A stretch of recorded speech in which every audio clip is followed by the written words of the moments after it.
Yenge Mbuta Mayo Yontilulu Mupepe. Matondo Mbuta. Bon, lelo to sepeli mingi na ndenge oyambi biso epai na yo lelo pona masolo ya minene o etali ekolo ya mboka Kongo mboka na biso donc to lukaki yo mwa mingi to zwaki yo te ozalaki na ba emploi du temps moko très chargé malgré tout otiki ba misala na yo ebele oza nango ya kosala po oyamba biso ba panzisango pona natina ya Congo olekisaka toujours intérêt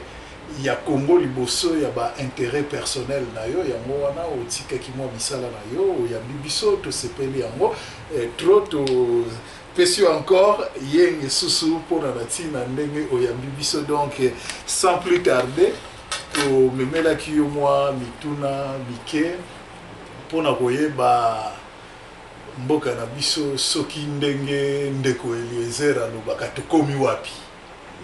donc yango wana na yambo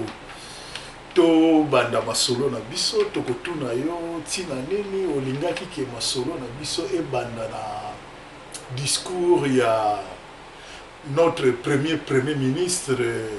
Emery Patrice Lumumba qui est aussi notre héros national pona nini olingaki to banda na discours wana.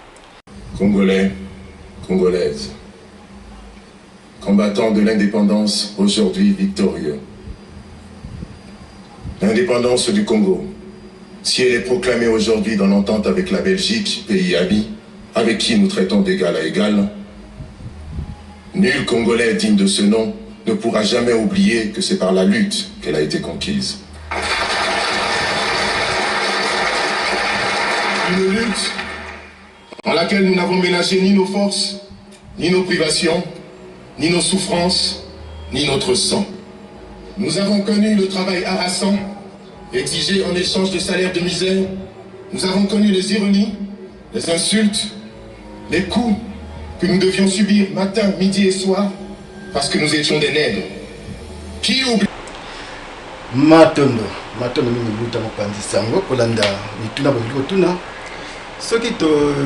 tolobaki ete tobanda na discours ya Mbuta Lumumba pamba te masolo boyeli biso bolobi ete bolingi toyeba mpona nini évolution politique ya mboka na biso yango boyeli ke tokomi wapi yango esengeleki eke tobanda na Mbuta Lumumba pe tokakosolisa bandeko bayeba ete etumba o Mbuta Lumumba bundaki na kolikia yali etumba o biso pe totikana siwatisika tobunda so tolanda ye nde na okena mwa lomba pa mate pa na bino etandaka ngonga nde na bongo tokoloba nano lelo biso ba oto telemi surtout na bandeko tobengi ba combattant ou ami bengi combattant so to tina lingala tokolika to mibenga babundi tozobundela nini et tozobundisa nani yango nde mitu esika toyeba yango wana pamba te lelo soki tozongi nanu na ba premier combattant ba o babundaki pona Congo pe pona Afrique ezali ndaki sala tozona récemment o ba yebi mingi ya kimpa vita oyo totasali bino wana après ya kimpa vita okita na mfumu kimbangu et to okita skona ba oyo nyonso ayena sifane ba Mbuta Lumumba ba oyo nyonso mutamutne teni na ye ndaki sa Mbuta Lumumba na tena ya politique yango le quoi to lobela politique nde to chaki discours ya Mbuta Lumumba ya politique. Mais dans kozonga na ma briefing ya moké pour la ressource ça bande ko ete soki tokobunde etumba to soki toko défendre Congo et ça to lieba Congo ezala maboko ya nani ou bien toko défendre lelo yo défendre autour ba kenon et to bunde la mabela Congo to ça mabela Congo est-ce que oui because ya souffrance mabela Congo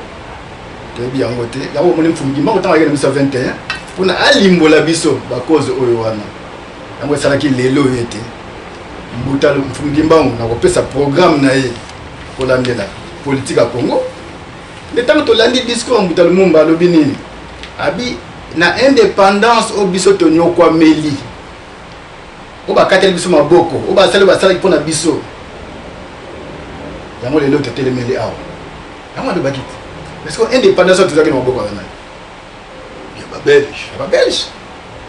mais lelo ce que tu as dit indépendance tant que belge alobi avant l'indépendance égale après l'indépendance et nous kolobani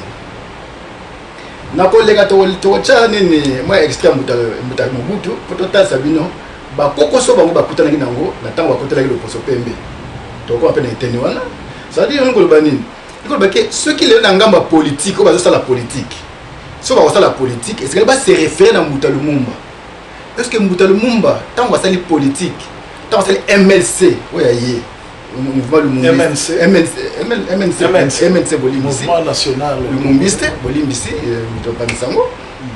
na kolikia a offensa ki Muta Kasavubu te pas mate Muta Kasavubu na bako so mona ki ba Muta Lumumba atako buna bango na Muta Kasavubu pour la politique voilà Muta Lumumba ce ka sala ki mouvement politique ala ki pour na ko contraindre le poso pembe obengi benjo na bena biso mais le lobso to tikali na sima o to sala politique soit disant soit le non et mon pas le Lumumbiste na kata Kinshasa objectif na les années bit na les années kaka o Muta Lumumba landaki to oyo bozo pesa bozo ko trahir Muta Lumumba ya ko mona ke lokola ba ndeko na biso ba kulutu pe ba leki o baza na kati ya Congo ba sala politique lokola ba saki trahison na politique pour la cause pour la exemple ya Muta Lumumba ya mo politique o fa na kimia te o lengo mo pe na molimo lokola ba ndeko o ba landa o ba sala ki mfumu kimbango so na komba Simon Kimbango ko ba saki trahison ya message ya mfumu kimbango ya o mo pe division za kati na bango pa mate esika lokuta ezali et vous me la ratez, vous pensez à la caca. Et moi, je suis toujours interpellé. Je suis de l'Andaki. Donc, depuis 2012, je suis na bino, je suis invisible et sensible, c'est-à-dire la sensibilisation. Pour l'imbola bandeko était. Et c'est que tu as cause, bit et tu m'en fous Gimbango. Pour Gimbango, on t'a envoyé, dans 21, à côté de ma belle nabiso, avec ma carte de colonisation.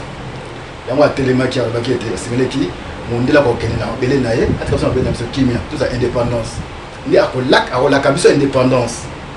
et pour ça que mon dit temps à découvrir importance en Fumgimbango à quoi étouffer Fumgimbango pendant 30 ans na boloko pambate tamelingonga ya moni moto kene ba détail nos réalités ndé na bongo Fumgimbango otika malaka to bila quoi to bani prophétie na bilo tanga français alors le bête na 60 et c'est le mot de Bosomi mais bateau indépendant na 60 bako sala na le poso pembe les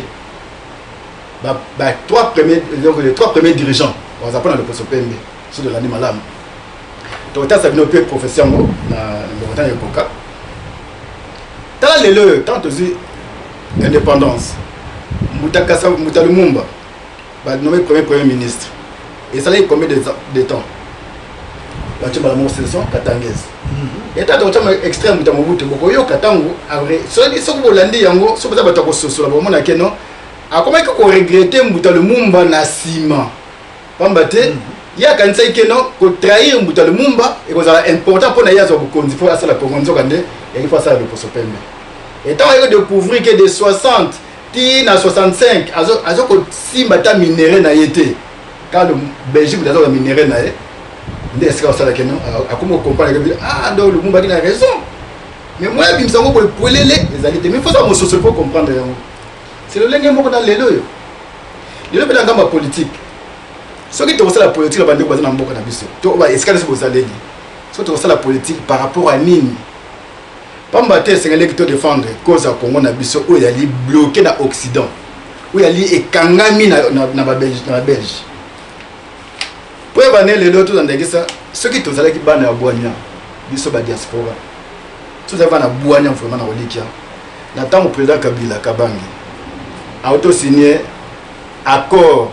to auto signé ni pour ma comme tel minéré code minier le nouveau code mais na Olikia ceux qui ba diaspora tous allés qui vraiment na bososoli na Olikia to kitanemba na mboka tato kitamba na mboka pour na kwa appuyer le non 10% de votre mouké, tu as 50% de l'unité bakei. C'est prédable dans la force. Mais là on est dans la biso yangoana. Le poso pembe a préparé Congolais ya ko s'opposer na intérêt na yemoko. Et on m'a dit ceux qui on tous on matonde mena mfumu kusika munzela mpanda na Angola, oya za kubunda pe tumba na ite na Congo pour na ko limbo la ko sangiza ba indo. atako baza koyoka mais toyebi ke eloko na elokaka na ngonga nango ata lelo ndenge mingi babake non to bakolabo tout ça yali pasi mpe maka na motema pamba te soki oza kolabo ya mboka na yo te avant tokende mosika namoni